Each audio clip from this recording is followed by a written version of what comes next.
días, alegría. Buenos días. Hoy nos acompaña la maestra Luz Helena González, secretaria de Energía, el maestro Andrés Layuz, que es director general de la Agencia Reguladora de Transporte Ferroviario, y Ernestina Godoy, consejera jurídica del Gobierno de México. Adelante, por favor.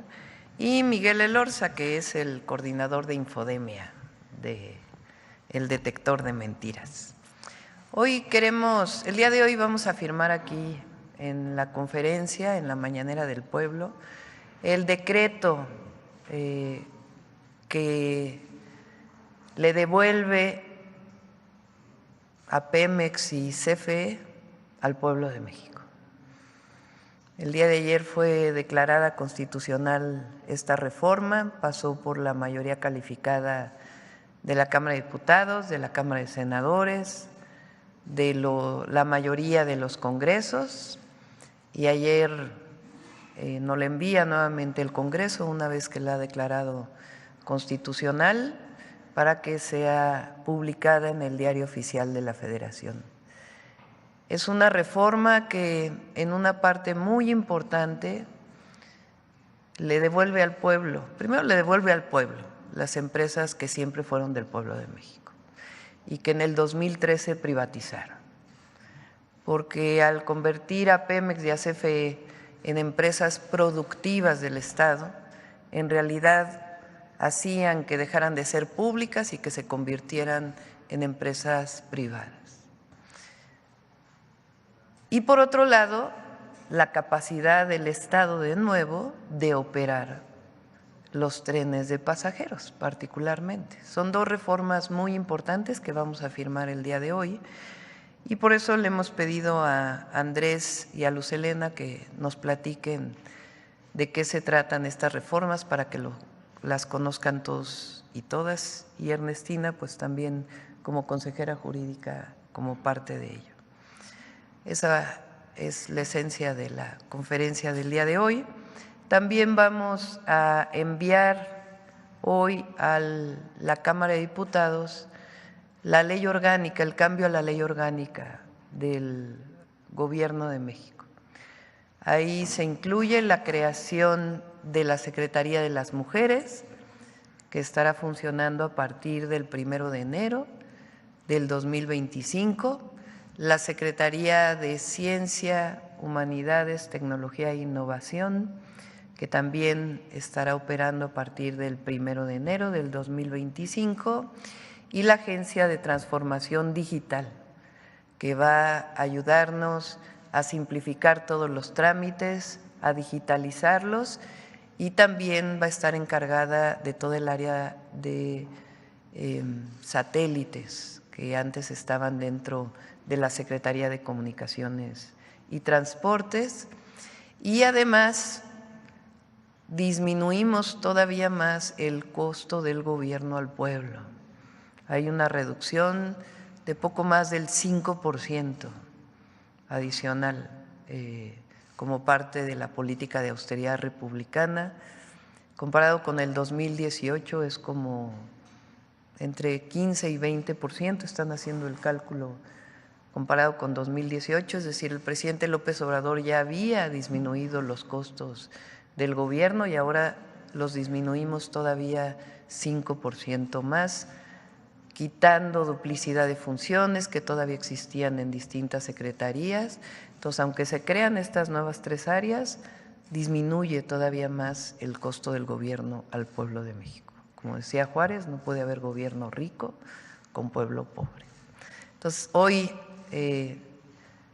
firmamos aquí los 2 decretos y enviamos esta ley orgánica al Congreso de la Unión, a la Cámara de Diputados. ¿Quién empieza? ¿Luz Helena o Andrés? ¿Andrés?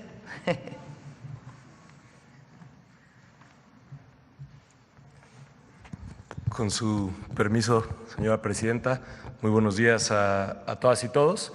Les voy a presentar las implicaciones de la reforma constitucional en materia ferroviaria, que fue ya aprobada por ambas cámaras y por 2/3 partes de los congresos locales. Es decir, ya es una reforma constitucional, ya es parte del texto constitucional. Para recapitular y poner un poco en contexto cuál es el origen y el objetivo de esta reforma, recordamos que se creó Ferrocarriles Nacionales de México a principios del siglo XX, pero fue en 1937 cuando el general Lázaro Cárdenas, siendo presidente de la República, nacionalizó los ferrocarriles. Esto implicó que durante la mayor parte del siglo XX operara como empresa pública Ferrocarriles Nacionales, tanto los servicios de carga, pero sobre todo los servicios de pasajeros.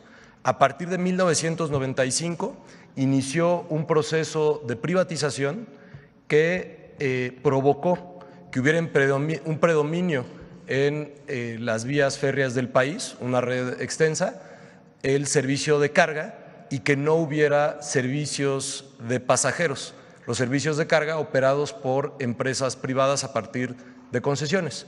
Sin embargo, a partir del año 2018 inició la recuperación del servicio de pasajeros con la construcción del Tren Maya y puesta en servicio, con la reactivación y renovación del tren del Istmo de Tehuantepec y puesta en servicio de un servicio de pasajeros y, por supuesto, el tren El Insurgente México-Toluca. A partir de 2003 se declaró como un área prioritaria, de 2023, perdón, se declaró como un área prioritaria el transporte ferroviario de pasajeros y ahora en 2024 esto queda establecido en la reforma al artículo 28 constitucional, de tal forma que el Estado recupera la posibilidad de operar trenes en las vías férreas del país y darle prioridad a los trenes de pasajero en específico. La que sigue, por favor. Ahora con la presidenta Claudia Sheinbaum continuará y se acelerará el regreso de los trenes de pasajeros. Se tiene como objetivo en esta administración, en los siguientes años, construir 3,000 kilómetros de vías férreas que permitan operar trenes de pasajeros y también se tiene como una prioridad fortalecer el servicio de carga de trenes. ¿Qué sigue, por favor? En la administración del presidente Andrés Manuel López Obrador fue cuando regresaron los trenes de pasajero y para poder operar las 2,240 kilómetros de vía que se pusieron en servicio de pasajeros, se crearon 3 empresas públicas operadoras de trenes. La empresa Tren Maya, la empresa del corredor interoceánico del Istmo de Tehuantepec y con Banobras El Insurgente, la operación también es pública en el México-Toluca. ¿Sigue? Por favor. ¿Qué es lo importante de la reforma constitucional y cómo quedó el texto? El 29 de octubre de 2024, 2/3 partes de los congresos en las entidades federativas aprobaron la reforma, lo que incorpora al texto constitucional lo siguiente: la comunicación vía satélite y los ferrocarriles, tanto para el transporte de pasajeros como de carga, son áreas prioritarias para el desarrollo nacional en los términos del artículo 25 de esta Constitución. El Estado mexicano retoma el derecho de utilizar las vías férreas para prestar el servicio de transporte de pasajeros y para ello el Ejecutivo Federal podrá otorgar asignaciones a empresas públicas o concesiones a particulares en su caso. La que sigue, por favor. El objeto de la reforma es impulsar desde el Estado los servicios de trenes de pasajeros y esto implica la reducción en el tiempo de recorrido, mayor seguridad, mejor calidad de vida, una reducción en la huella de carbono, más eficiente que otros modos de transporte, y la prestación de servicio a comunidades que quedaron aisladas precisamente en el proceso de privatización porque estaban conectadas con trenes de pasajeros que dejaron de operar. La que sigue, por favor. También vale la pena recordar que ya iniciaron los estudios de 3 proyectos férreos en esta administración. El primero es el México-Pachuca, en donde las personas que actualmente hacen un recorrido de la Ciudad de México a Pachuca tendrán un ahorro de alrededor de 25% de su tiempo de viaje, con 1 hora 20 minutos. En el caso de México-Querétaro, donde también ya se iniciaron los estudios en acompañamiento de la Secretaría de la Defensa Nacional. El ahorro en tiempo para quienes cotidianamente hacen el viaje será de alrededor de 40% y también se iniciaron ya los estudios para que el Tren Maya tenga también la operación de un servicio de carga. Muchas gracias. Sí, las mencioné. Sí, ya está. Luz. Con su permiso, Presidenta, buenos días a todas y todos. Como señala la Presidenta, el día de ayer concluyó el proceso legislativo, la primera, por favor, el proceso legislativo de la reforma en materia de áreas y empresas estratégicas del Estado mexicano, que inició el 5 de febrero de este año, tras 10 meses, aprobación en ambas cámaras y aprobación en la mayoría de los estados de la República. Hoy ya es una reforma constitucional que nos llena de muchísimo orgullo, porque con la reforma de los artículos 25, 27 y 28 se retoma por el Estado algo que nunca se debió de haber perdido. La reforma de 2013 privatiza o pone a competir a las empresas que eran públicas, las convierte en empresas privadas, y con eso se genera el que no exista la garantía de la prestación de los servicios públicos. La que sigue, por favor.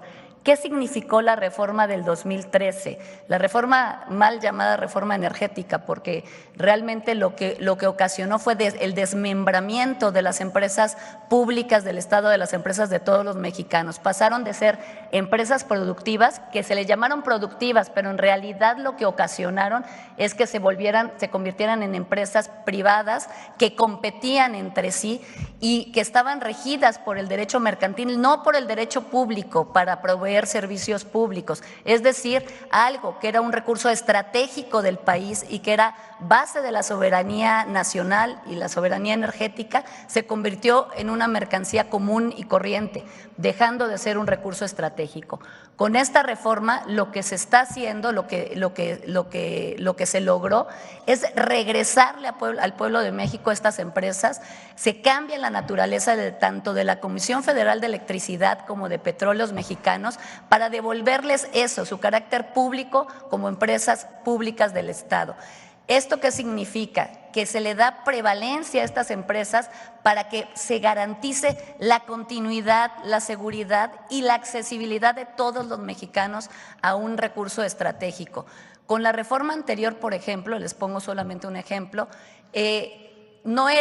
CFE no podía llevar energía eléctrica a poblados alejados donde no fuera rentable, porque tenía que verse el servicio público como una mercancía, la cual tenía que venderse a precios que fueran rentables para todas las empresas, como cualquier empresa privada. Aquí recuperamos la esencia de que este es un recurso estratégico para la nación y, por otro lado, nos permite retomar la planeación, de la capacidad de planeación que tenía el Estado mexicano y que nunca se debió de haber perdido, pero que con la reforma del 2013 se perdió, y esto ha ocasionado muchísimo desorden y ha ocasionado incluso problemas técnicos que ponen en riesgo la confiabilidad de todo el sistema energético nacional. Asimismo, otra de las cosas que se reservan para la nación es que se incorpore el litio como un área estratégica del Estado mexicano.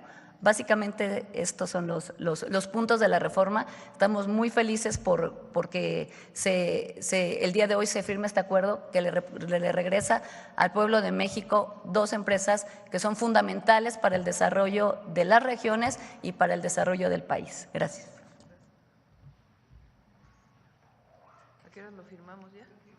¿Lo firmamos?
Estas reformas plantean, son 180 días, ¿verdad? En el caso particularmente de las empresas energéticas, para poder modificar principalmente la ley de Pemex, la ley de Comisión Federal, la ley de la industria eléctrica y otras leyes que fueron también parte de la modificación de la reforma del 2013.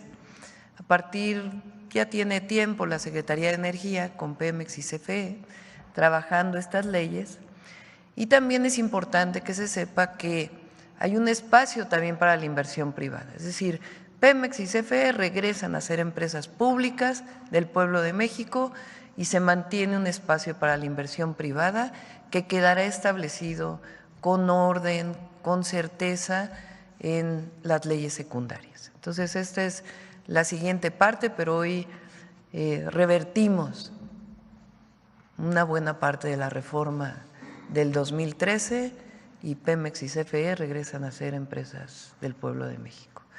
Y nuestro compromiso de que van a ser empresas operadas eficientemente y que brindarán servicios, combustibles y electricidad a precios accesibles para todas y para todos.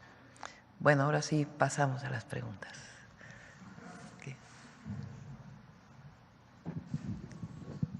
¿Qué tal? Muy buenos días a todos y a todas. Juan Hernández de Diario Basta, Tabasco Hoy, Campeche Hoy y Quintana Roo Hoy de Grupo Cantón. Doctora, funcionarios de gabinete, precisamente sobre este tema, para darnos más una idea de del alcance de estas dos reformas que se están que se están implementando o que se van a implementar. ¿Cuántos empleos son los que se estarían rescatando? Bueno, se nos pueden, si tienen ese estimado, ¿cuánto es lo que se rescata de recursos? Porque con el presidente Andrés Manuel López Obrador, pues sí nos daba una visión de todo el saqueo que se hizo de Pemex, que se hizo de la CFE, que realmente fueron de miles de millones de pesos. Se perdieron empleos, se perdió infraestructura, se perdió, se vendió, prácticamente se estaba haciendo chatarra de toda lo que era la industria energética nacional. Eso es por un lado, y por el otro lado también la cuestión de la industria ferroviaria, de los trenes de pasajeros. También ya se hablaba del Tren Maya, de todos los alcances que tenía en el sureste, cómo lo está conectando, cómo conecta ya el sureste con el norte. O sea, todo este esfuerzo, si nos los pueden aterrizar un poquito más en empleos, en beneficios económicos, en lo que es la creación la conexión de todo el país que pues estaba desconectado y estaba abandonado el sureste. Esa sería mi primera pregunta. Gracias. En el caso de la energía, vamos a poner el caso de la electricidad, de Comisión Federal de Electricidad. Muchas de las plantas de CFE, incluso lo dijo aquí el presidente López Obrador muchas veces, por ejemplo, las plantas hidroeléctricas, que son de las primeras plantas que hubo en nuestro país, que incluso fueron sujetas a nacionalización con López Mateos, son empresas que generan energía limpia. ¿Qué quiere decir energía limpia y no limpia? Digamos que la que contamina son las plantas que producen principalmente con hidrocarburos. Las que más contaminan son de carbón, después las de combustóleo, luego las de diésel.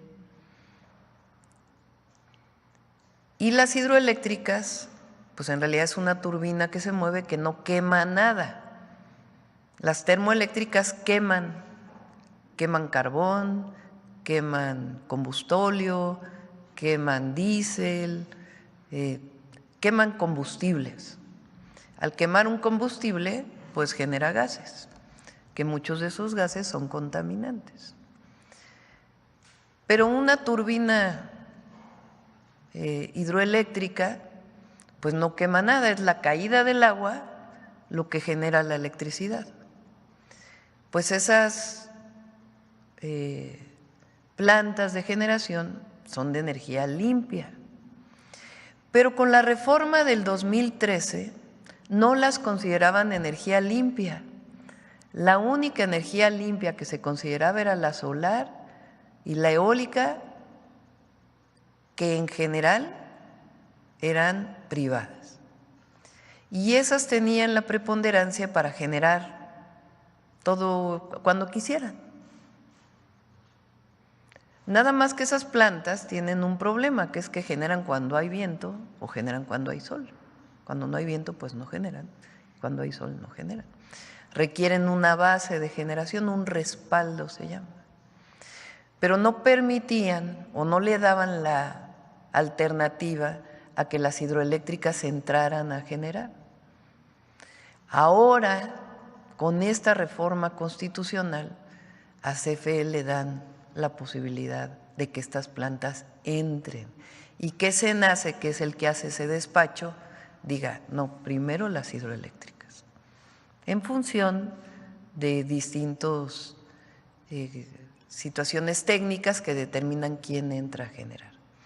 Ahora imagínense ustedes tener una planta hidroeléctrica parada porque SENACE te dice no puedes generar porque le doy preponderancia a otras. Pues representa costos para CFE, porque de todas maneras ahí hay trabajadores, ahí se pagan muchas cosas. Entonces ahora a CFE se le da la posibilidad de que entre a generar.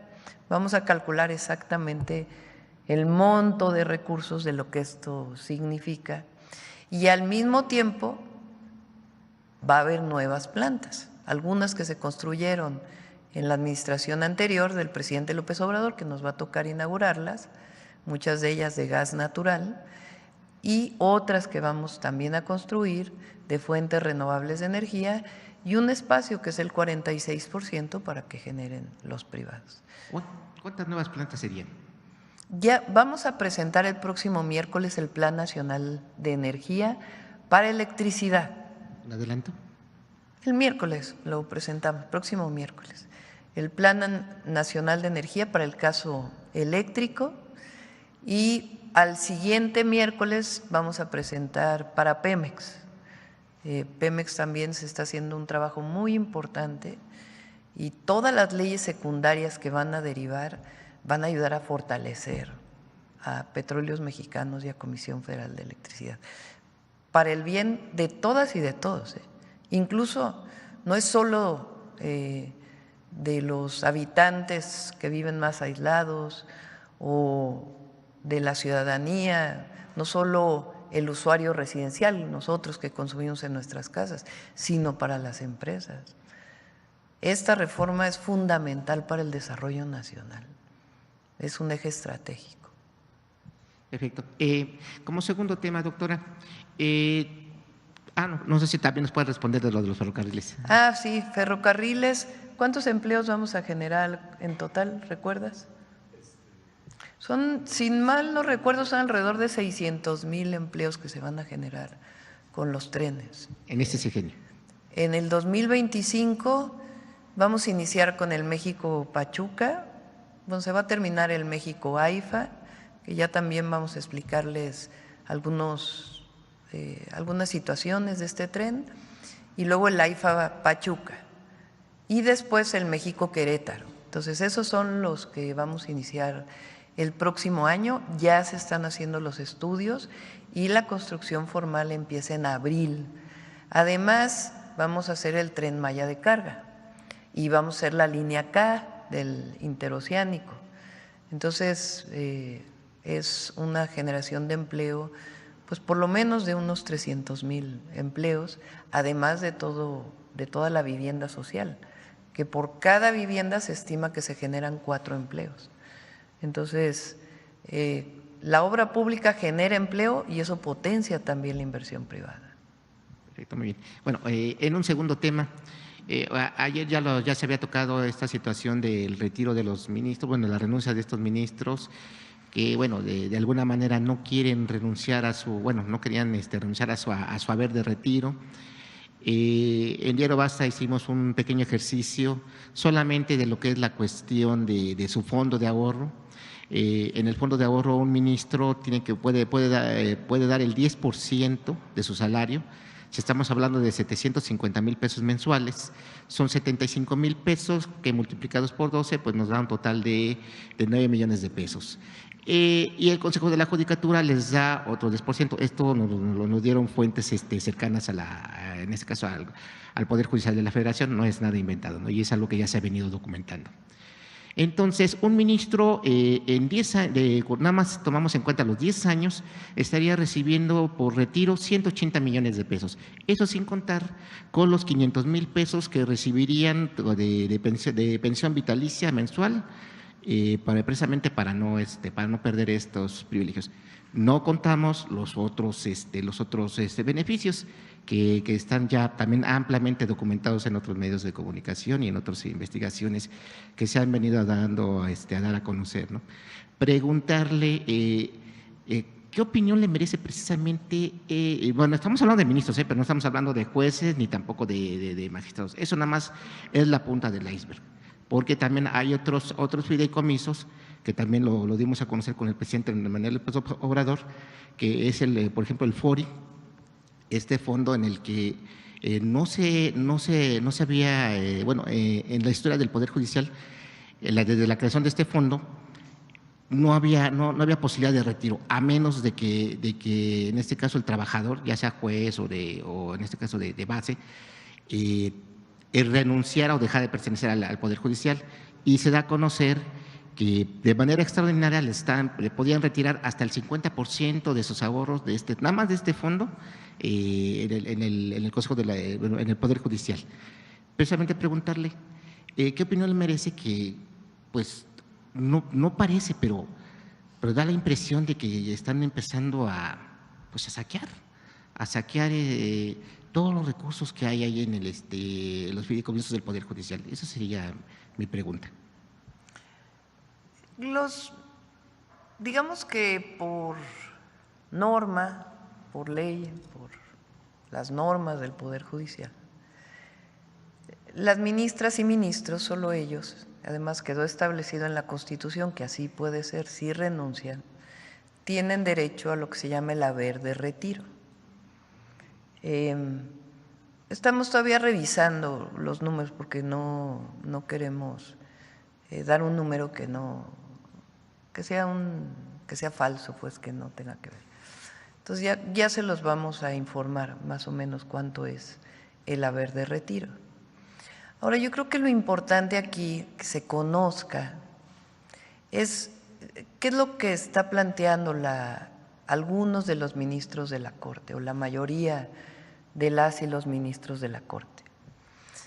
El ministro Juan Luis González Alcántara y Carrancagua, si es así,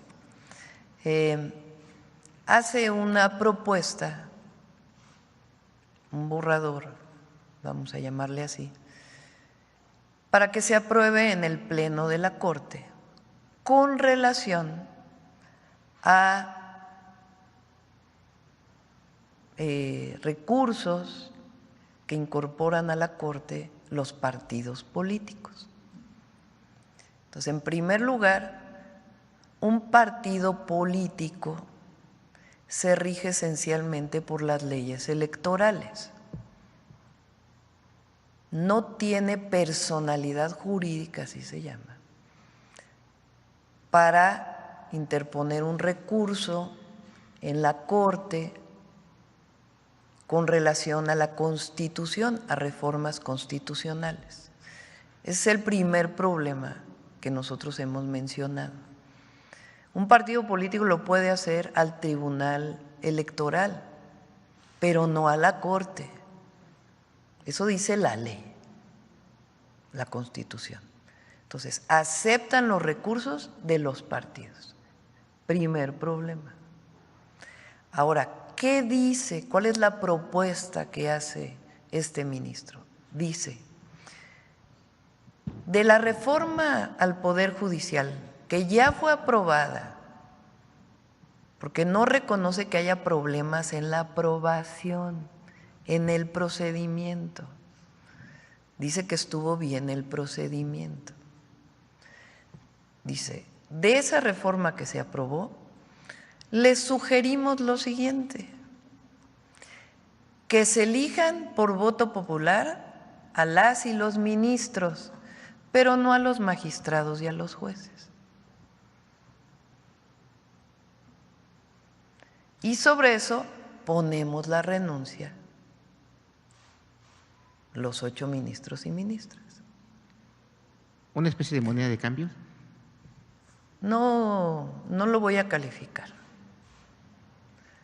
Les estoy dando lo que dice y es importante que se lea.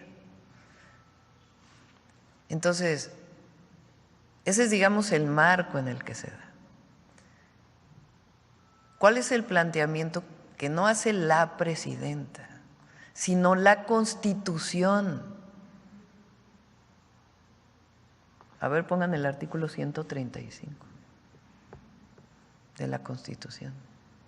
La Constitución dice que los únicos que pueden reformar la Constitución son la mayoría calificada de la Cámara de Diputados, la mayoría calificada del Senado y la mayoría de los congresos, a través de un procedimiento.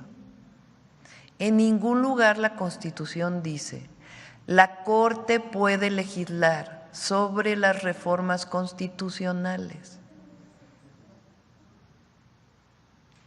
Entonces, por eso el día de ayer yo planteé, más allá del monto del haber de retiro, a ver si estos 8 ministros y ministras están dispuestos a violar el artículo 135 de la Constitución.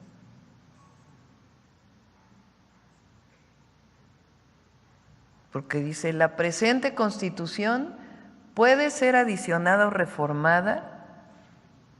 Para que las adiciones o reformas lleguen a ser parte de la misma, se requiere que el Congreso de la Unión, por el voto de las 2/3 partes de los individuos presentes, acuerden las reformas o adiciones y que éstas sean aprobadas por la mayoría de las legislaturas de los estados y de la Ciudad de México. El Congreso de la Unión o la Comisión Permanente, en su caso, harán el cómputo de los votos de las legislaturas y la declaración de haber sido aprobadas las adiciones o reformas. A ver, en este artículo donde dice, y la Corte también puede modificar la Constitución o las reformas.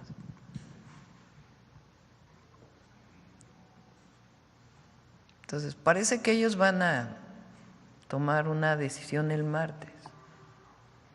Pero el asunto aquí, porque dicen que la presidenta es una autoritaria, que es antidemocrática, que nosotros lo único que estamos haciendo es cumplir con la Constitución.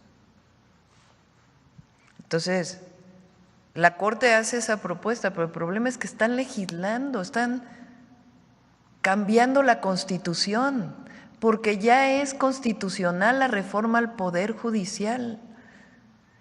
La Corte puede decir: se realizaron mal estos procedimientos. Eso sí podría. O sea, el procedimiento con el cual se cambió, pero eso no dice la propuesta del ministro Alcántara. Lo que dice es: les hago una nueva propuesta de constitución,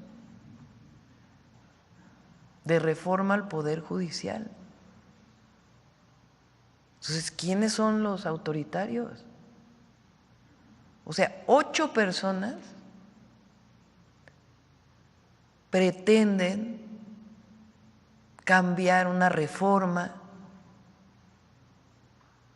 sobre el pueblo de México, sobre el constituyente. Sí se dan cuenta de la magnitud. O sea, 8 Entonces, personas. yo por eso digo, vamos a esperar a ver cómo votan las ministras y los ministros. Y sobre eso ya platicaremos la próxima semana. Pero ese es el fondo. Y también, pues, ellos pueden optar por renunciar y se llevan su haber de retiro, así lo dice la reforma constitucional, o pueden postularse y decir, a ver, yo sí voy a que me elija el pueblo. Igual un juez puede decir, yo me retiro, o puede decir, no, a ver, yo me postulo. Ayer estaba viendo la carta de uno de los ministros que decía, no, pues yo no me voy al voto popular. Me voy a robar las palabras del presidente Andrés Manuel López Obrador, que dice que puede ser legal, pero es inmoral. ¿Será así? No, tampoco es legal. Ese es el tema. O sea, ese es el punto. Y por eso es tan grave. Las y los ministros lo saben. Porque ellos pueden no estar de acuerdo con la reforma al Poder Judicial. Tienen derecho a no estar de acuerdo. Tiene derecho cualquier ciudadano a no estar de acuerdo con la reforma al Poder Judicial. El asunto aquí es que la mayoría del pueblo de México, de acuerdo a la democracia, de acuerdo a nuestras leyes electorales, de acuerdo a lo que dice la Constitución, decidió cambiar la Constitución para reformar al Poder Judicial. ¿Una transformación profunda? Sí. Y puede haber quien no esté de acuerdo. Pues por eso somos un país libre y democrático. Pero de eso, a que un ministro o ministra de la Corte se atreva a ser constituyente, pues en ningún lugar el Poder Judicial es constituyente. El constituyente le corresponde al Poder Legislativo. Y en nuestro país, hay países donde el constituyente se elige en particular. O sea, no hay otra forma de cambiar la Constitución más que elegir un constituyente. En nuestro país, la propia Constitución dice, ¿quién es el constituyente? Las 2/3 partes de la Cámara de Diputados, las 2/3 partes de la Cámara de Senadores y la mayoría de los congresos locales. Entonces, no es un asunto, o sea, desde la perspectiva de magistrados, jueces, abogados. Bueno, ya pusimos aquí lo que dijo un abogado que no está de acuerdo con nosotros, que es reconocido por quien no está de acuerdo con nosotros, Diego Valadez, que en un tuit dijo, ya no hay otra, ya es constitucional. Bien. Eso le corresponde al Senado de la República, no me corresponde a mí. Dijo que no les iban a aceptar la renuncia, Gerardo Fernández. Le corresponde a ellos, pero más allá de este tema, el tema central es lo que están planteando en este documento que va a pasar al Pleno de la Corte. Entonces, por eso, porque como lo decía ayer, aquí nos juzga la historia, el pueblo y la historia. Entonces, vamos a ver qué deciden las y los ministros de la Corte, que pueden no estar de acuerdo y también pueden tomar la decisión, como lo dice la Constitución, de renunciar. Están en todo su derecho y además es legal y es parte de la reforma constitucional. Pero lo que les estoy planteando es por qué la plantean en este marco. O sea, lo que ellos dicen es, está bien que se elija la Corte y nosotros ponemos las renuncias, pero que no se elijan a los magistrados y a los jueces. Pero la reforma constitucional dice otra cosa.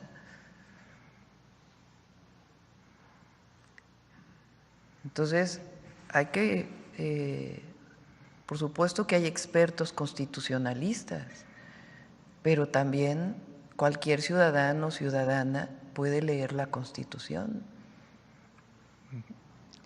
y puede saber cuáles son los alcances del Poder Judicial.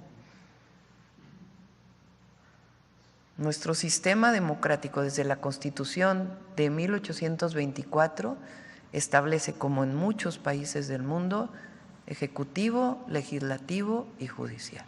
Y a cada uno le corresponde una tarea, una función en nuestro sistema democrático republicano. En ningún lugar del mundo el judicial legisla. Digo, pueden hacer, ¿cómo le llaman? Cuando hay resoluciones que tienen impactos. Jurisprudencia, puede haber jurisprudencia en ese sentido, sí, pero cambiar la Constitución desde el Poder Judicial, en el marco de nuestra Constitución.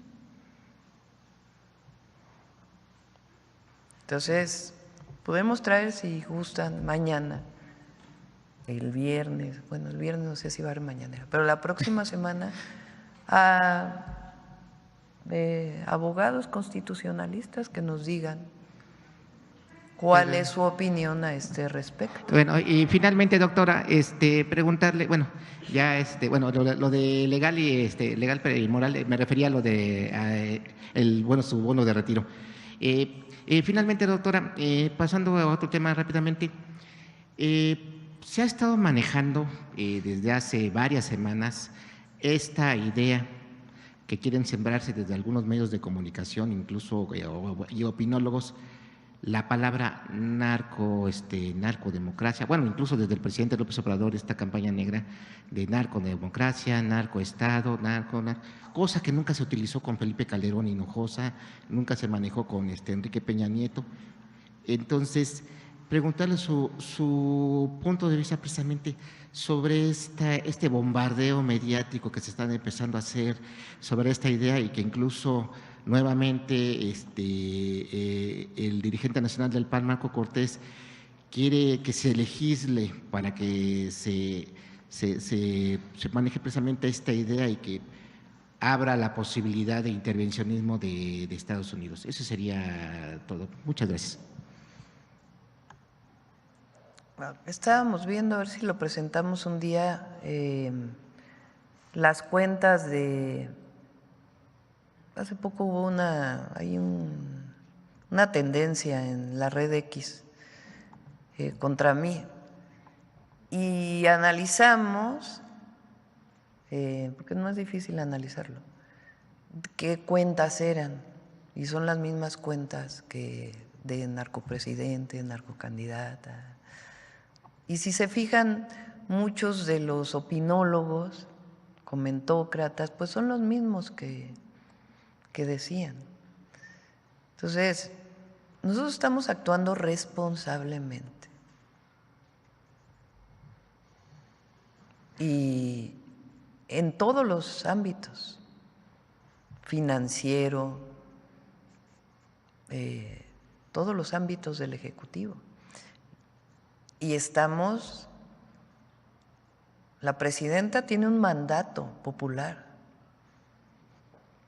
que fue el compromiso que establecí durante toda la campaña. Las y los legisladores tienen un mandato popular, que fue lo que se comprometieron. Y también en seguridad. Ayer se mostró el informe y así vamos a estar informando. Y como he dicho, vamos a dar resultados. Lo otro, aunque el Marco Cortés se pelee con Calderón, pues en realidad tienen la misma posición en términos de la seguridad, que es la guerra contra el narco y la intervención. Y nosotros nos vamos a coordinar con Estados Unidos. Una cosa es coordinarse al más alto nivel que se requiera sobre los temas comunes y otra cosa es subordinarse. Entonces, México es un país libre, soberano, independiente. Y eso también está en nuestra Constitución.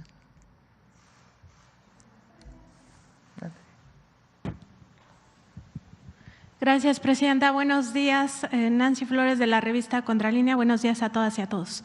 Presidenta, justo en esta nueva Constitución que se está pues creando a partir del Plan C y este llamado que se hizo a todos los mexicanos y mexicanas a que votaran masivamente por el proyecto de nación que recupera el sentido humanístico de la Carta Magna, pues también hay otras áreas importantes, entre ellas pues se busca también no tener un gobierno tan, digamos, cargado hacia la opulencia y hacia el mal gasto del dinero del pueblo. En ese sentido, pues se plantea la extinción de organismos autónomos.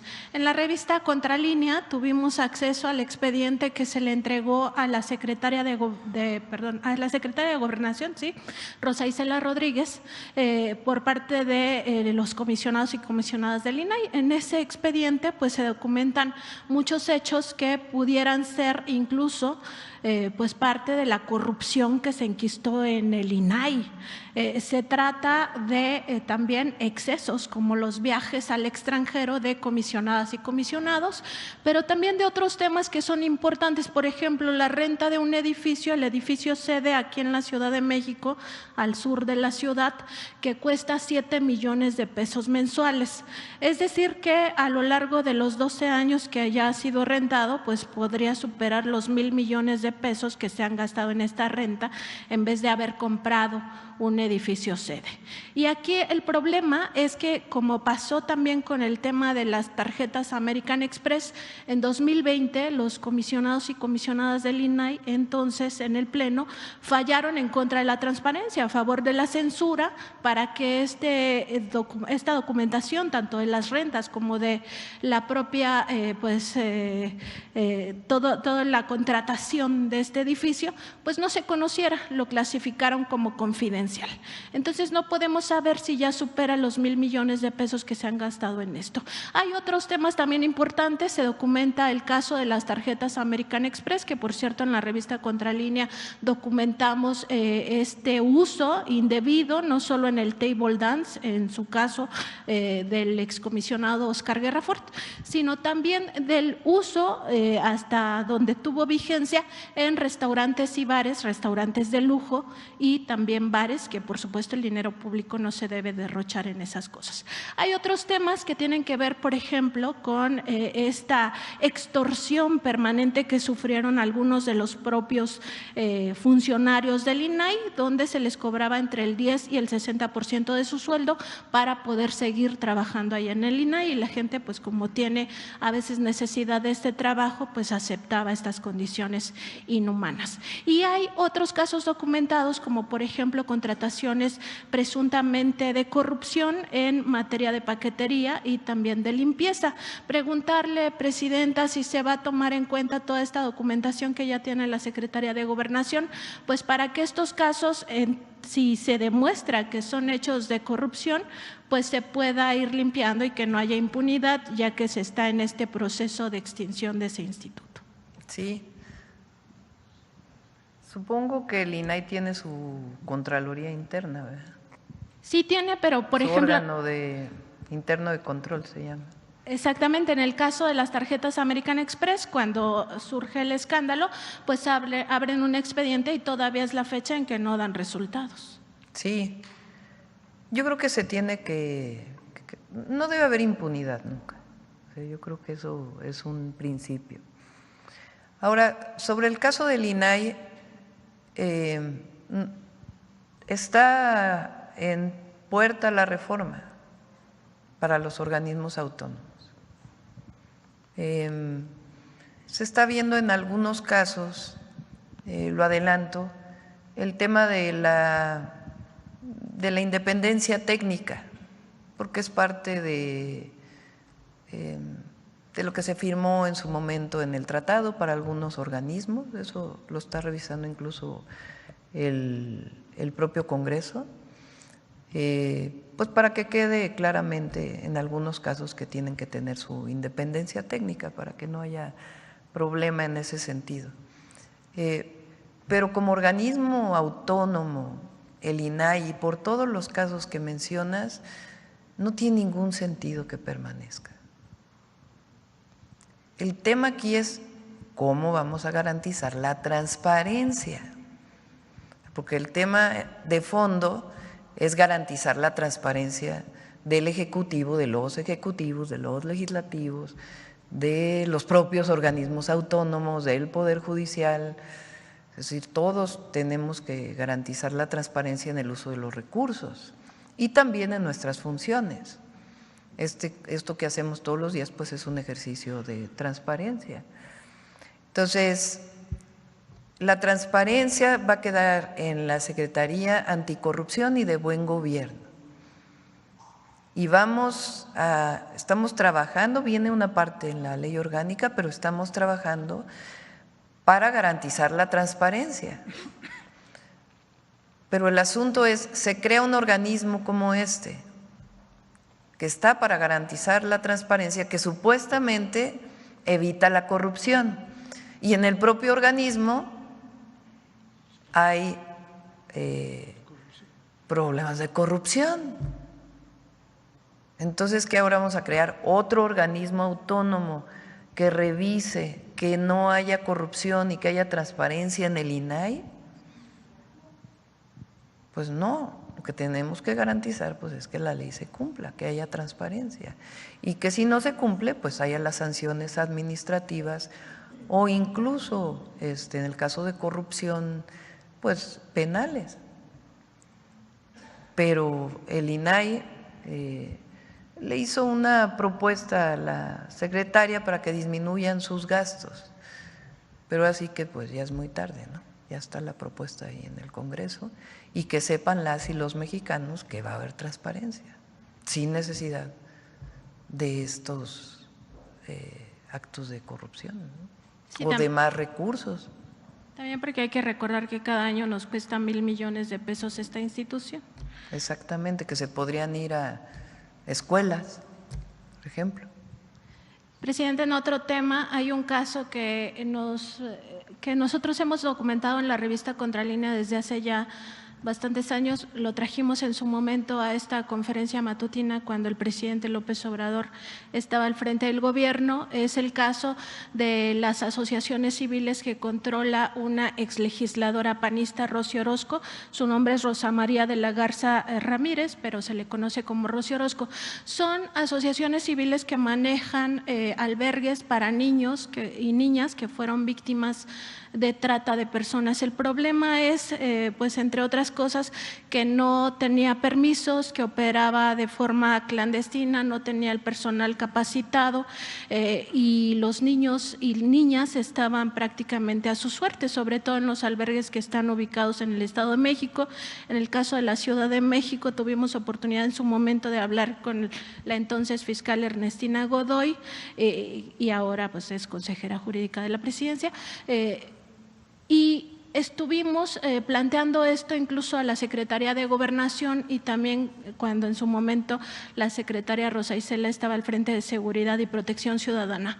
El punto es que estos niños y niñas ya fueron vulnerados en su momento, fueron rescatados de situaciones de trata de personas que eran esclavos, por ejemplo, o trabajadores pues en condiciones infrahumanas o que tenían otro tipo de trata mucho más violenta y mucho peor. Y el tema es que en estos refugios se cometieron violaciones sexuales. Ahora, o más bien en ese momento, se cambió la administración pensando que con esto se iba a sanear esa circunstancia. Todavía hay niñas y niños en esos refugios, pero ya destituyeron a esa administración que había quedado. La exdirectora del refugio, particularmente Camino a Casa, ya interpuso una denuncia penal contra Rosy Orozco en días pasados. El problema es que esos niños siguen a la deriva, que las niñas y niños pues son un sector sumamente vulnerable y en este caso además ya se habían rescatado de situaciones de vulnerabilidad y siguen en condiciones muy terribles. Preguntarle, Presidenta, si se puede hacer algo nuevamente con estos niños, revisar qué pasa con los refugios, quizá que sea el Estado mexicano el que asuma la tutela de estos niños y niñas y ya no queden pues a la deriva y en otra forma también que pudiera rayar en este delito de trata de personas. Sí, le voy a pedir a Rosa Isela Ernestina, que está aquí, nos ayuden para poder ver lo que planteas, y con el DIF y otras instituciones, los derechos de las niñas y los niños van primero, siempre. Entonces, lo revisamos. Gracias, Presidenta. Y el día de ayer también preguntarle sobre esta conferencia que dio el embajador de Estados Unidos en México, Ken Salazar, donde pues dijo que en México se debería de estar celebrando la detención de el Mayo Zambada como si no hubiera ocurrido un secuestro en nuestro territorio, como si no estuviera todavía la duda de si agentes de la DEA participaron en territorio mexicano sin avisar al gobierno federal, lo que implicaría pues una violación flagrante a nuestra soberanía. Y dijo, entre otras cosas, que no era responsable Estados Unidos de la violencia que se vive en el estado de Sinaloa. Preguntarle justamente su opinión sobre estas declaraciones que hizo ayer el embajador. Sabemos que ya la pausa que se había puesto con esta embajada de Estados Unidos en México pues ha terminado, pero sí es también digno de una relación de iguales y de amigos, pues que siga también esta falta de información sobre la detención del Mayo Zambada. Sí, lo comentamos hoy en el gabinete. Ayer fue muy claro el fiscal, porque además es la Fiscalía General de la República quien está investigando este caso. Y comentábamos que hay una frase que dice: el fin no justifica los medios. Entonces, no porque hayan detenido a un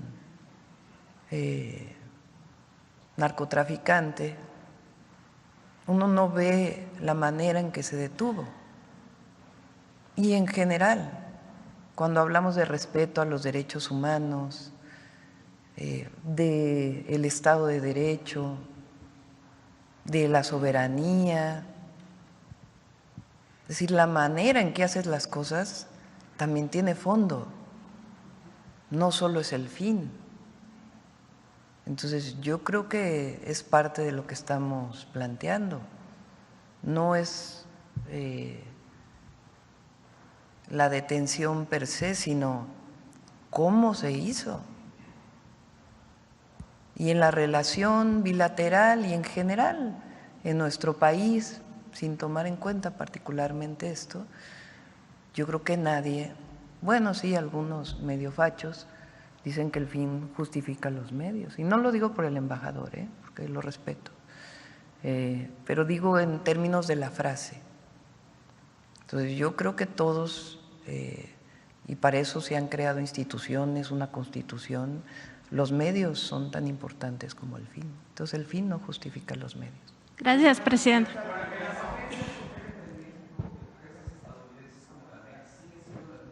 Sí, sí. ¿Ha habido una respuesta, presidente, del gobierno de Estados Unidos en ese tema? Se está trabajando, hay comunicación entre el canciller y Juan Ramón de la Fuente y el embajador de Estados Unidos. Hay reuniones, hay temas. Entonces, nosotros siempre vamos a pedir respeto a México y condiciones de igualdad y que se cumplan las normas nacionales e internacionales. En el caso de detenciones, para eso hay formas. Entonces yo creo que eso es el planteamiento y además la propia Fiscalía pues está haciendo su trabajo y el fiscal fue ayer muy claro. A ver, vamos. Por cierto, hablando de cuestiones internacionales, no puedo dejar pasar esta. A ver si… Voy a pasar un perdón del presidente Joe Biden y otro perdón del rey Carlos. Adelante.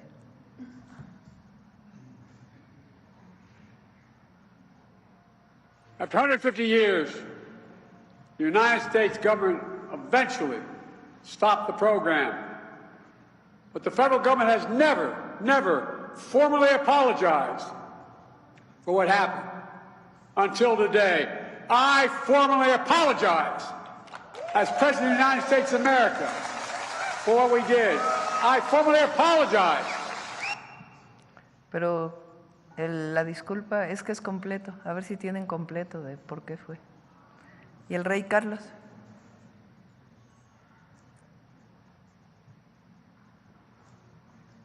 None of us can change the past, but we can commit with all our hearts to learning its lessons and to finding creative ways to right inequalities that endure. Está demasiado corto. A ver si completen, ¿no?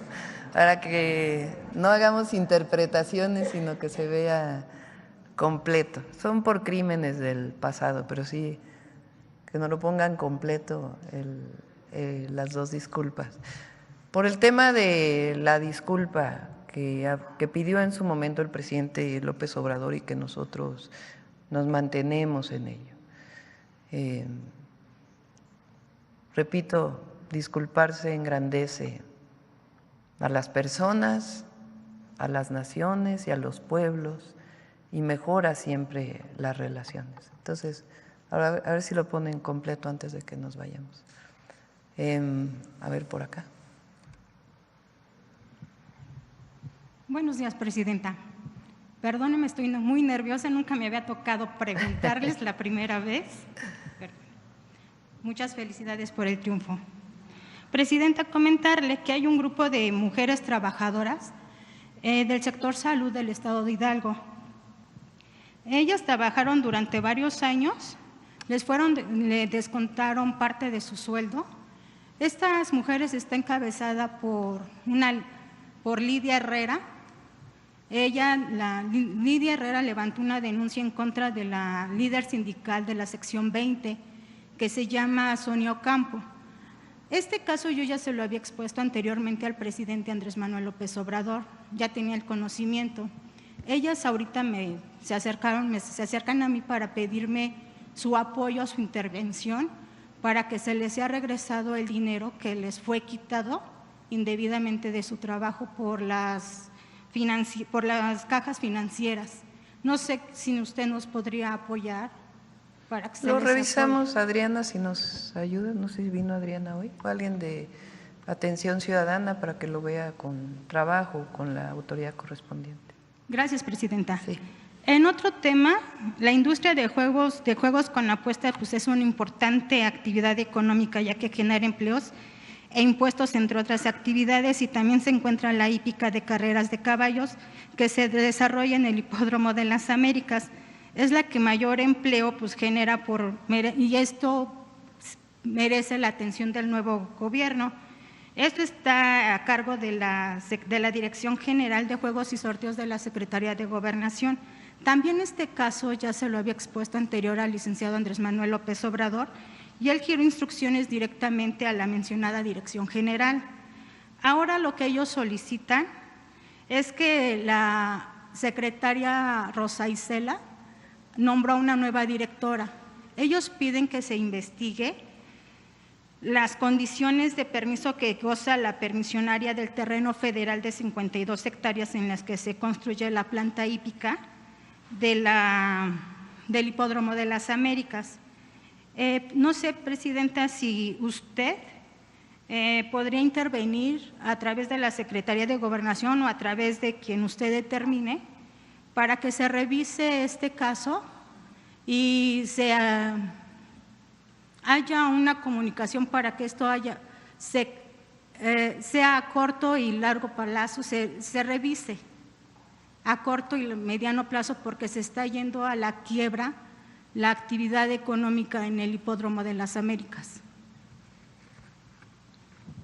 Le planteamos a Rosa Isela, me quedé, en efecto es un terreno que se concesionó hace mucho tiempo, pero revisamos a ver si tiene algún problema y lo que tiene que haber en estas áreas es igual, transparencia y cero corrupción. Así. Por último, Presidenta, en el estado de Hidalgo, en el municipio de Tulancingo, ejido núcleo del Paraíso, hay un caso de despojo de tierras ejidales del cual ya hay un asentamiento urbano de manera fraudulenta. El caso fue atendido también por el licenciado Andrés Manuel López Obrador en junio del presente año. Dio instrucciones para que se revisara a fondo la problemática e indemnizar a los ejidatarios afectados. Hubo una resolución con datos falsos e inexactos dolosamente. Lo que se le solicitan, Presidenta, es un abogado con autoridad en materia agraria independiente del Estado para evitar el conflicto de intereses y que revise el expediente 211/92-14 del Tribunal Unitario Agrario, del cual despojaron y desconocieron a los 38 ejidatarios dueños del ejido núcleo El Paraíso, ya antes mencionado. ¿Usted cree que las resoluciones presidenciales son indivisibles y se tiene que respetar? ¿A usted qué opinión le merece? ¿Y dichas resoluciones presidenciales ahí terminan? Revisamos el caso también. No lo conozco en particular, pero lo revisamos. Un gusto. Gracias, presidente. A ver, Guadalajara.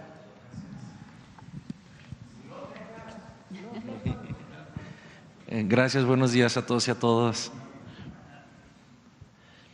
Presidenta, ¿se ha considerado seguir el caso de Startup Chile, aceleradora pública que lleva más de 20 años, 24 años como programa exitoso, que ha generado un fuerte impacto en la economía chilena, ya que ha impulsado fuertemente pues, emprendimientos tecnológicos y científicos? Y si no fuera pues, este caso, ¿cuál es el programa que pues, más le orgullece que se va a implementar en su gobierno para apoyar a jóvenes en emprendimiento y en tecnología y en ciencia?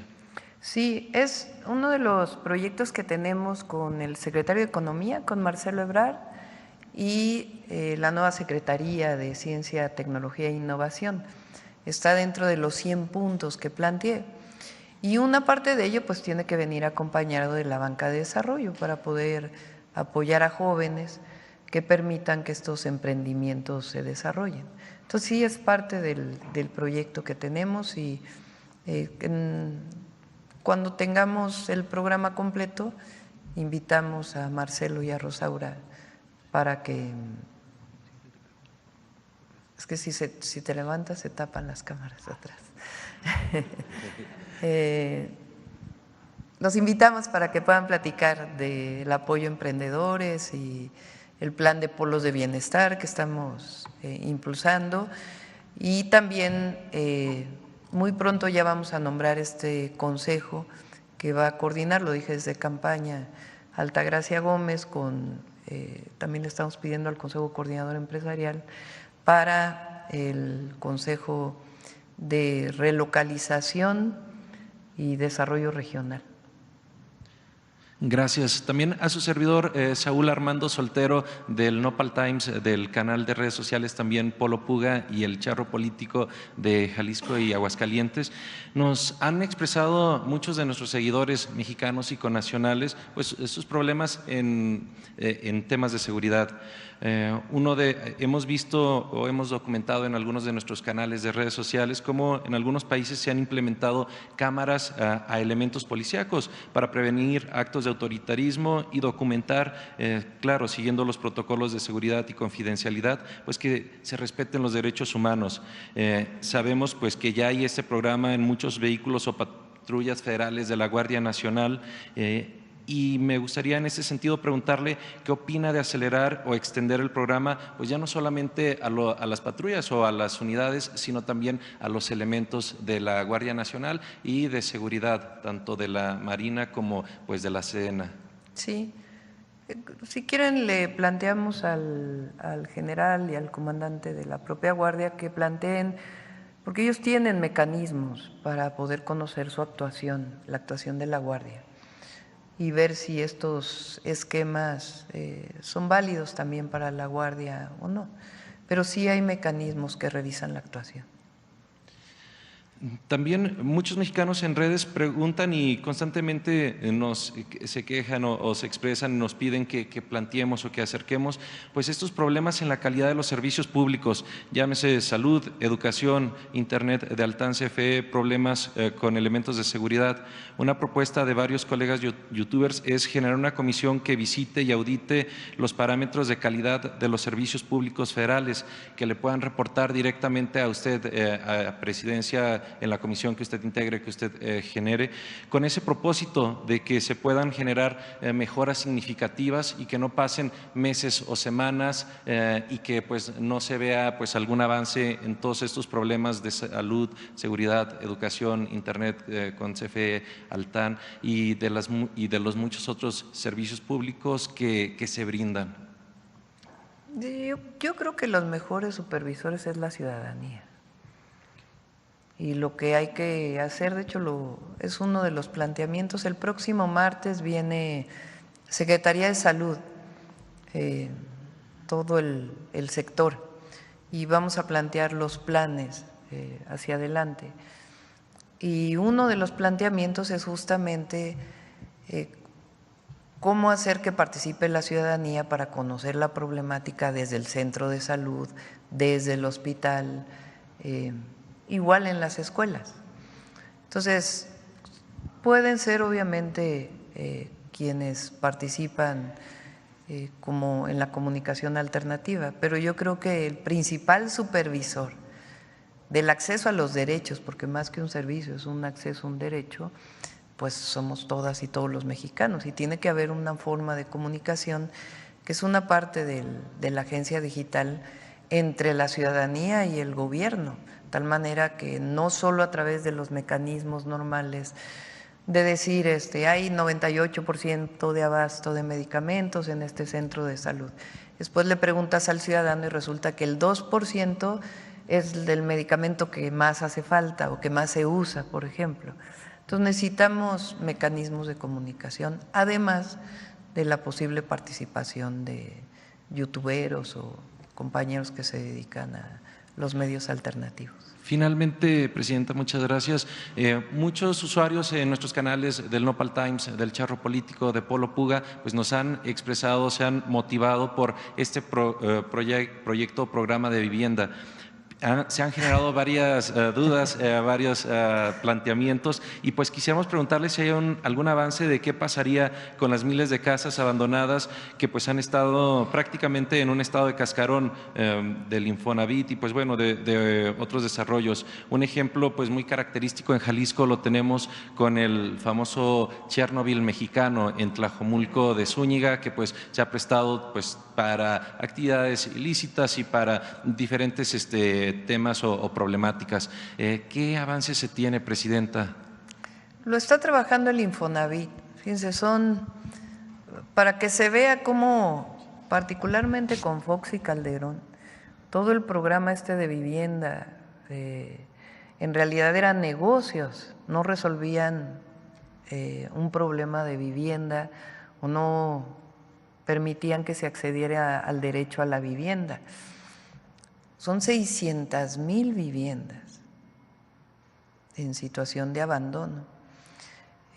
Algunas de ellas están ocupadas por otras personas que no fueron los que adquirieron el crédito, pero las están ocupando. Otras se siguen pagando aunque no se ocupan, y otras de plano están abandonadas y tampoco se pagan.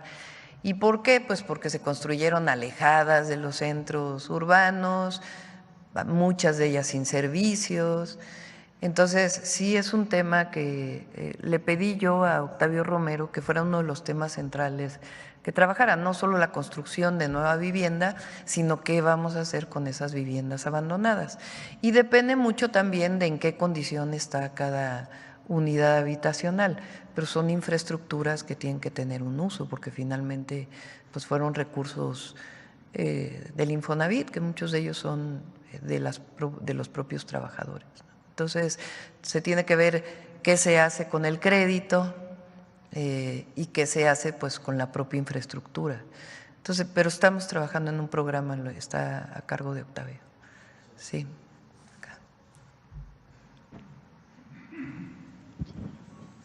Presidenta, buenos días. Yared Arciniega, de Revista Fortuna. Continuando con el tema de la Corte, sobre esta reforma judicial, comentarle que en 18 ocasiones, a lo largo de las 360 páginas que comprende el proyecto de sentencia presentado por el ministro, se menciona la palabra excepcional, al asegurar que la Corte solo de manera excepcional tendrá la competencia en revisar una reforma constitucional. En unos días se votará este proyecto. ¿Usted qué le puede decir a los mexicanos y a las mexicanas que votaron por la reforma judicial, por la elección popular de los jueces, respecto a este intento por negociar de manera excepcional para evitar lo que ellos llaman una crisis constitucional, y pues que ellos están apostando que va a tener un impacto en el ambiente de negocios y por tanto en las inversiones? Por cierto, el PIB hoy sorprendió con un crecimiento o una expansión del 1% en el tercer trimestre. Ese sería el primer punto. Sí. Es lo que mencioné al principio de la conferencia. Ellos pueden no estar de acuerdo. Los ministros y ministras tienen todo el derecho a no estar de acuerdo como personas. Pero de ahí a resolver en la Corte en contra de una reforma constitucional ya es otra cosa. Entonces, el pueblo de México votó y sigue estando de acuerdo, así lo dicen las encuestas.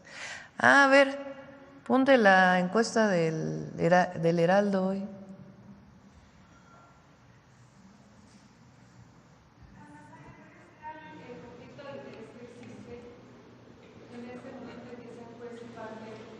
También, o sea, se está juzgando sobre ellos y sobre los jueces, sobre su ámbito de competencia, resolvió el constituyente y ellos quieren resolver sobre eso. Además, en efecto, hay un conflicto de interés, pero además están haciendo algo que no les corresponde.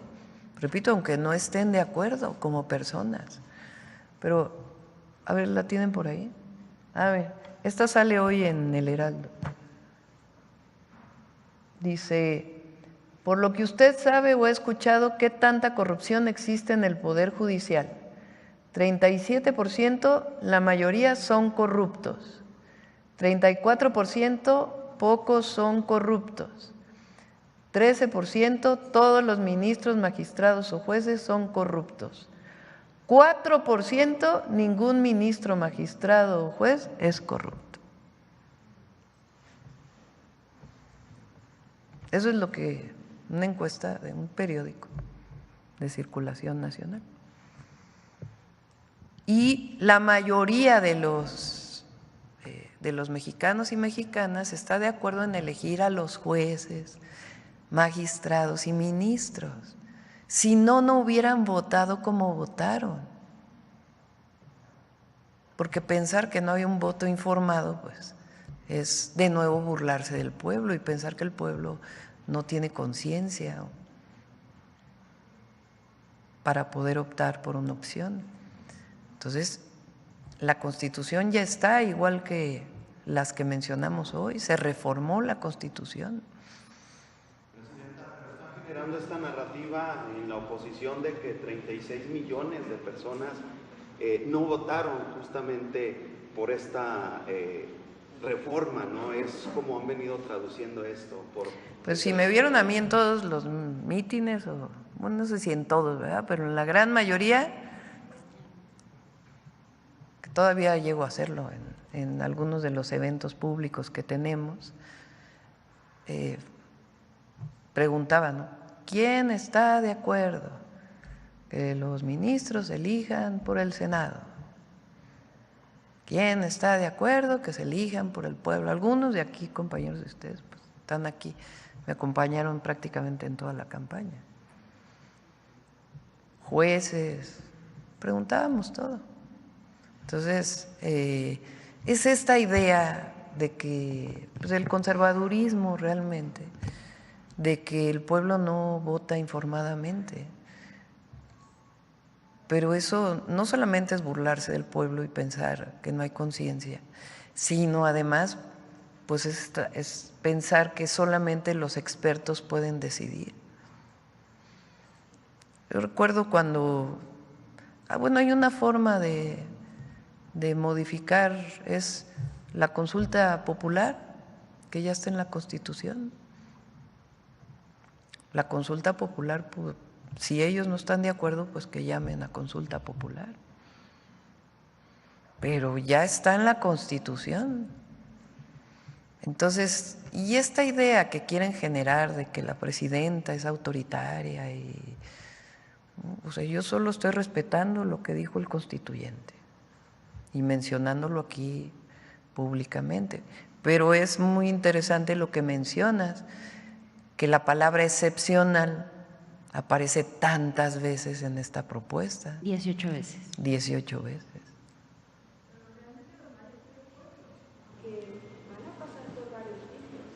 Ya ve lo que sacan hoy los 5 del comité del Congreso, Presidenta.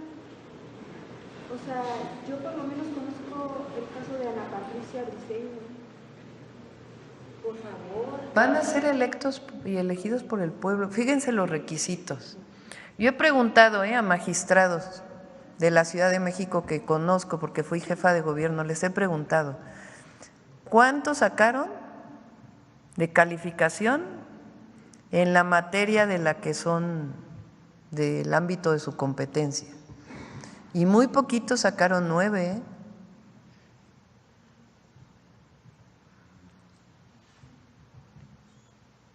O sea, hay requisitos.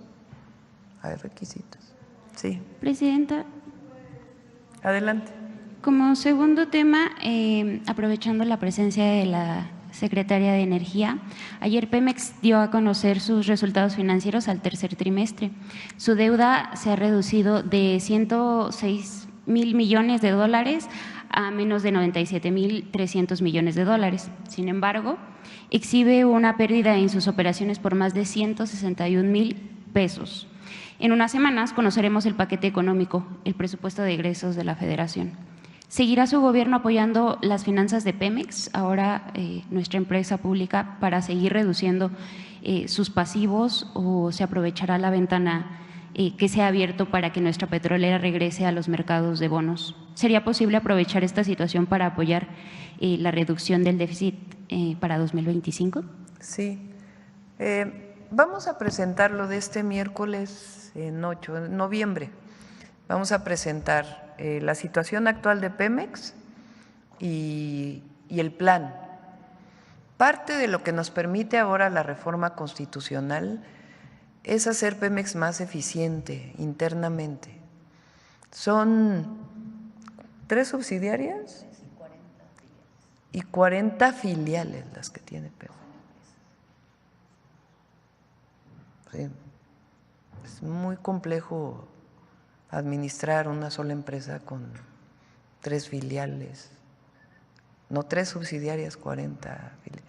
Entonces vamos a aprovechar para disminuir costos, aprovecho para decirle a los trabajadores que no tiene que ver con sus derechos laborales, para que no se me vaya a malinterpretar. Se hicieron muchas basificaciones y ya pues era plática del director con el sindicato, pero sí vamos a implementar una política de austeridad republicana muy importante al interior de Pemex y además que la haga más eficiente. Entonces, todo ello, si nos permiten, lo presentamos ya muy pronto para que sea una idea integral tanto de CFE como de Pemex. Y finalmente, Presidenta, tomando en cuenta que precisamente rumbo al paquete económico 2025 sería muy importante incrementar los recursos vía derechos y recaudación para fortalecer las finanzas públicas, usted ha dicho que se revisará el régimen de concesiones para el uso y disponibilidad del agua. ¿Convendría revisar los índices de disponibilidad de agua para cobrarla al precio que corresponde a los grandes consumidores y con ello obtener más ingresos? Se lo pregunto porque la Ley Federal de Derechos fija cómo se determina el precio del agua. Dicho precio está en función de la disponibilidad del recurso y los valores que se usan datan del 2015. Mismos que no se han modificado a pesar de que la disponibilidad del agua ha caído. Esa omisión de Conagua para actualizar el índice de disponibilidad hace que se cobre el agua muy por debajo del precio que corresponde. Estamos haciendo algo muy bueno que creo que pocas veces se había hecho. Vamos a firmar un gran acuerdo hídrico con distritos de riego, con industria y a partir de ahí las modificaciones a las leyes. Muchas veces se concesiona tantos metros cúbicos o millones de metros cúbicos de agua y no se usan para una industria, para un distrito de riego, incluso para un municipio. Pero están concesionados a alguien Entonces la disponibilidad para consumo humano pues parece muy poca, pero en realidad digamos es administrativa por cómo se dio la concesión. Entonces lo que les estamos planteando es que devuelvan a la nación lo que no están usando desde ahora y que con el programa de riego eficiente el agua que no se use también se regrese para disponibilidad principalmente de consumo humano. Y ha sido muy bien recibido. Entonces, yo creo que todavía todo el mes de noviembre lo está coordinando el director de Conagua, Efraín Morales, igual el secretario de SADER, Julio Verdeguer, y todo su equipo. Está también ahí Aaron Mastache en el caso de distritos de riego. Es un programa integral para poder, pues este recurso tan importante para la vida y para el desarrollo del país, podamos reorganizarlo y al mismo tiempo ya con eso pues ya también vamos a la modificación de la ley general que quedó ahí pendiente, que nunca se publicó, y también de la ley nacional. ¿Ya tienen por ahí o no encontraron los videos completos? Sí, ya están completos. Ahora vamos a poner los videos completos, a ver si los tienen. One of the most horrific chapters in American history. You should be ashamed. A chapter that most Americans don't know about. The vast majority don't even know about it. All told, hundreds and hundreds of federal Indian boarding schools across the country. Tens of thousands of Native children entered the system. Nearly 1,000 documented Native child deaths, though the real number is likely to be much, much higher. Lost generations, culture and language, lost trust. It's horribly, horribly wrong. It's a sin on our soul. I'd like to ask, with your permission, for a moment of silence, to remember those lost and the generations living with that trauma. After 150 years, the United States government eventually stopped the program. But the federal government has never formally apologized for what happened until knowledge where we have come from. I understand from listening to people across the Commonwealth how the most painful aspects of our past continue to resonate. It is vital, therefore, that we understand our history to guide us to make the right choices in the future. Where inequalities exist, for example, in access to opportunity, to education, to skills training, to employment, to health, and to a planet in whose climate our human race can both survive and thrive, we must find the right ways and the right language to address them.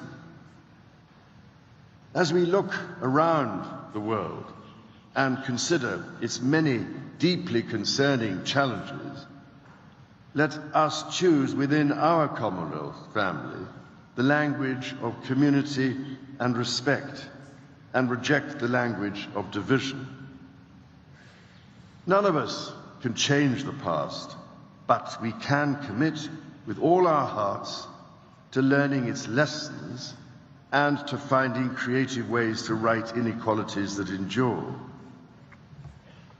Nothing, it seems to me, would do so more decisively than to champion the principle that our Commonwealth is one of genuine opportunity for all. This principle has guided so much that I have sought to do throughout my life. In the United Kingdom and around the Commonwealth, I have tried, in whatever way I can, to foster opportunity, particularly for young people and for those whose voices might not otherwise be heard. That is why, when we met in Malta nearly a decade ago,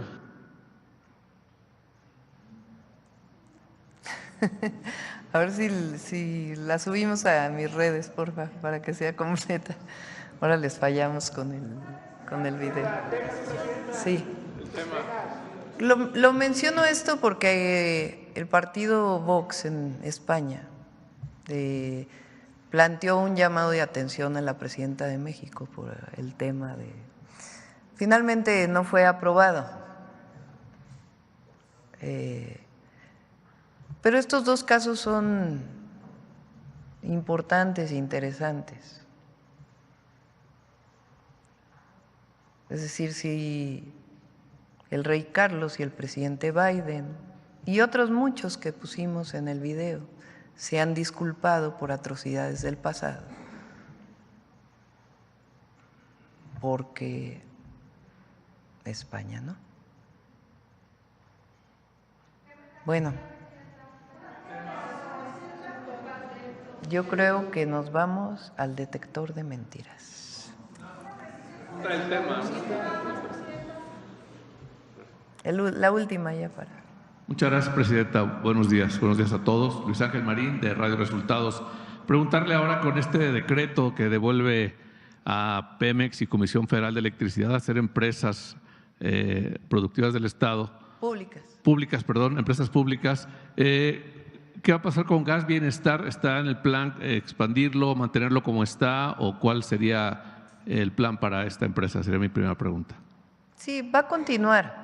Es parte de los planes integrales de Pemex, hasta donde está, y se está evaluando su posible ampliación. Gracias. Otra pregunta. Ayer vimos en Instagram que posteó que estaba firmando nombramientos. Ajá. ¿Nos puede dar detalles de qué nombramientos? Muchos de los nombramientos todavía no los firma de subsecretarios. Le voy a pedir a Paulina y que hagamos una lista de los nombramientos de subsecretarios y subsecretarias. ¿Todavía hay vacantes en el gabinete ampliado o ya hasta ahí terminaría? Digo, no lo pregunto en general, porque hay cargos que todavía no sé, no por mí obviamente, sino hay cargos que todavía no se, o está esperando. Fíjense, gobernadores, ¿no?, que terminen sus periodos. Sí, sí, por todos los gobernadores de nuestro movimiento que terminan se van a incorporar en uno o en otro espacio.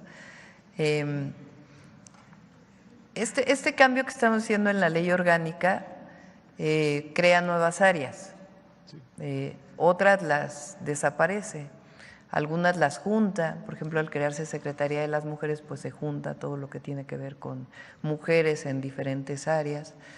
Igual la Agencia de Transformación Digital junta varias áreas que estaban dispersas y se integran a la agencia.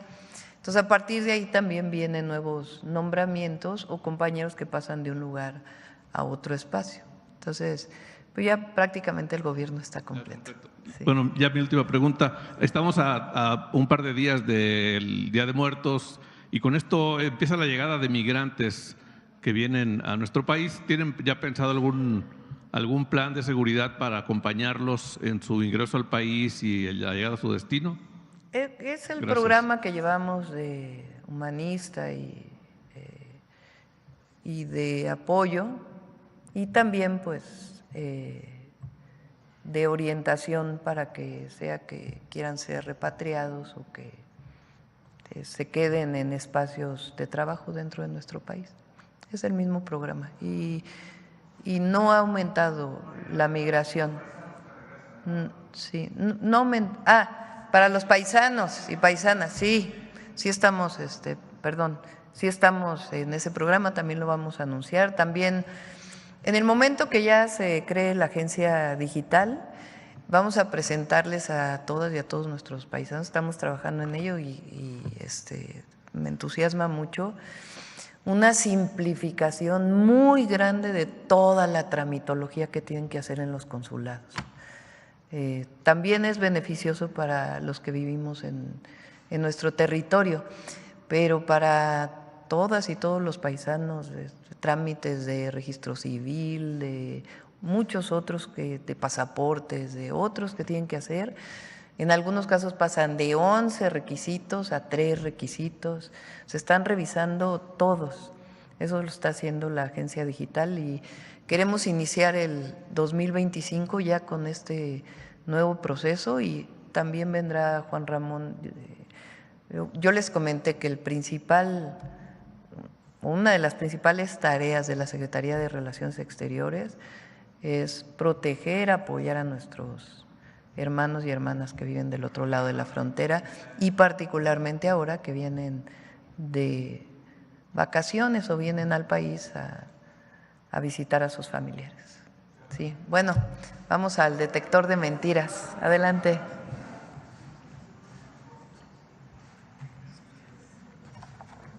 Con su permiso, Presidenta, buenos días a todos y todos. En los últimos días, una colección de mentiras, exageraciones, tergiversaciones y llamados apocalípticos persiguen a un sector derrotado que no asume el hecho de que las urnas hablaron y están pidiendo la democratización del Poder Judicial. Quienes niegan la voz del pueblo acusan de autoritarios a quienes la obedecen y reviven la falacia de la dictadura. La respuesta de quienes se oponen a la democracia es la mentira.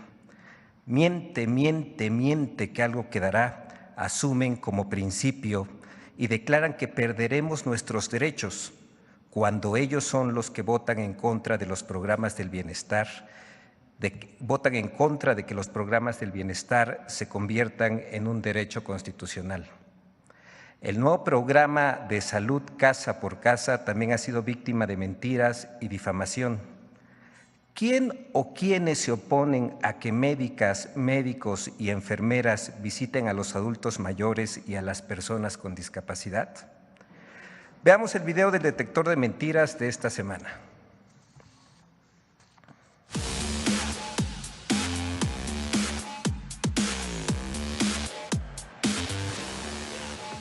Un fantasma recorre las redacciones de periódicos, los micrófonos de la radio y la televisión, las barras de abogados y cuentas en redes sociales. El fantasma del autoritarismo y la presunta dictadura a punto de surgir a partir de la reforma a 2 artículos constitucionales que defienden la supremacía de la Constitución, es decir, la voluntad general por encima de los intereses particulares. Si, por ejemplo, en el Congreso se aprueba que las mujeres ya no pueden votar en México, o que el gobierno tiene derecho a torturar a la gente, resulta que ya no se pueden interponer recursos, aunque estas nuevas leyes abiertamente estén violando la Constitución. Esta supremacía del poder legislativo en materias constitucionales, pues es, como digo, sustantivamente anticonstitucional. Y pone a México en los terrenos legales de la autocracia y de la dictadura. Pero más grave aún, los ciudadanos enfrentamos perder derechos y la posibilidad de hacerlos valer. Si hoy deciden que la pena de muerte se va a establecer, ya la pusieron en la Constitución, tuvieron la mayoría, pues hay medios de defensa. Si deciden eliminar la propiedad privada. Lo que se busca es terminar de convertir a la Constitución mexicana en la propiedad exclusiva del oficialismo.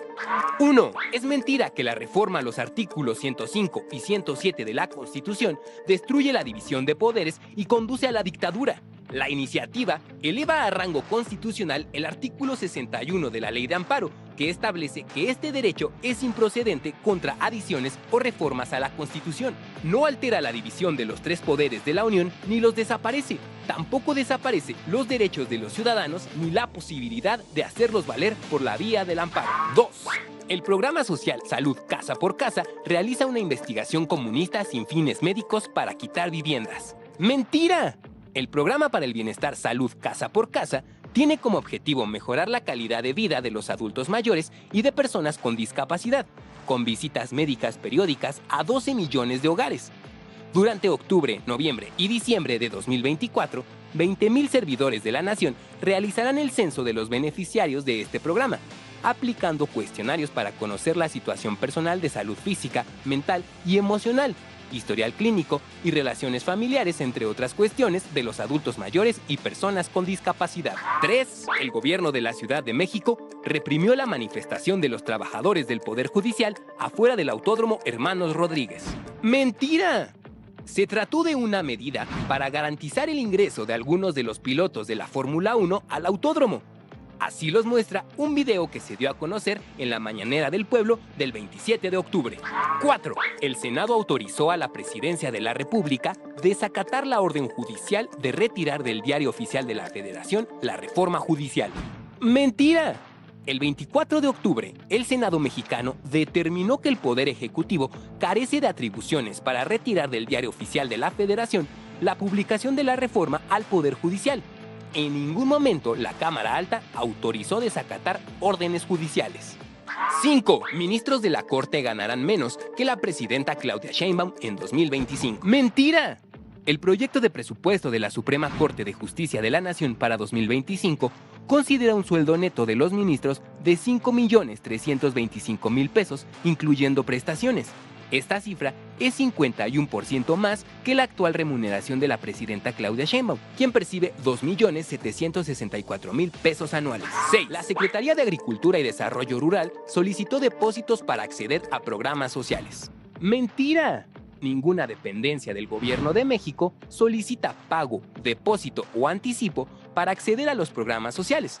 El documento que circula en redes sociales es falso. 7. La Profeco informó que en la primera quincena de octubre de 2024, la electricidad subió 18%.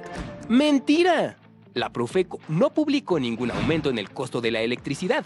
En su comunicado del 27 de octubre, únicamente sugirió recomendaciones para el ahorro de energía. 8. La Comisión Federal de Electricidad opera con pérdidas en el tercer trimestre de 2024 y se encuentra en una mala situación financiera. ¡Mentira! Medios de comunicación presentaron un análisis sesgado del boletín de la CFE para la Bolsa Mexicana de Valores, pues lo que se tuvo fue una variación por el tipo de cambio del peso frente al dólar.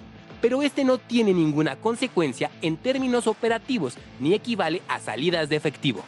La CFE alcanzó ingresos totales históricos en el periodo de enero a septiembre de 2024, equivalentes a 502.738 millones de pesos, y la venta de energía alcanzó los 383.949 millones de pesos, 4.1% más que en el mismo periodo de 2023.